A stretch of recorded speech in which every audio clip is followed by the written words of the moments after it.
இன்றைக்கி என்னோடய ஸ்டைலில் இஞ்சி ஊறுகாய் சிம்பிள் அண்ட் டேஸ்டி எப்படி பண்ணுறதுன்னு பார்க்க போகிறோம். இதுக்கு பார்த்திங்கன்னா இஞ்சி நல்லா தோலெல்லாம் நீக்கிட்டு கழுவி கட் பண்ணி எடுத்து வச்சுக்கோங்க. ஒரு பேனில் பார்த்திங்கன்னா கடுகு வெந்தயம் வதக்கி எடுத்து வச்சுக்கோங்க.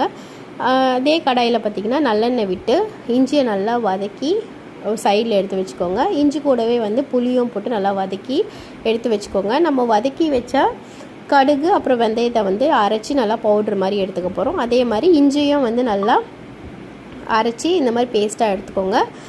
கடாயில் நல்லெண்ணெய் நிறைய விட்டு கடுகு கருவேப்பிலை போட்டு அரைச்சி விழுத போட்டு நல்லா கலந்து தேவையான அளவு உப்பு அப்புறமா வெல்லத்தெல்லாம் போட்டு நல்லா கொதிக்க வச்சு எண்ணெய்லாம் பிரிஞ்ச அப்புறம் எடுத்தால் நம்மளோட ஊறுகாய் ரெடி. ஸோ இதோட ஃபுல் வீடியோ பார்த்திங்கன்னா யூடியூப்பில் கொடுத்துருக்கேன். என்னென்ன each and every step plus எவ்வளோ மெஷர்மெண்ட்டு, 1 கிலோ இஞ்சிக்கு எவ்வளோ மெஷர்மெண்ட்டுன்றது எல்லாம் ப்ராப்பராக லாங் வீடியோவில் கொடுத்துருக்கேன். வேணும்னா அதில் போய் பாருங்கள். ஸோ ட்ரை பண்ணி பாருங்கள், டேஸ்ட் அல்டிமேட்டாக இருக்கும்.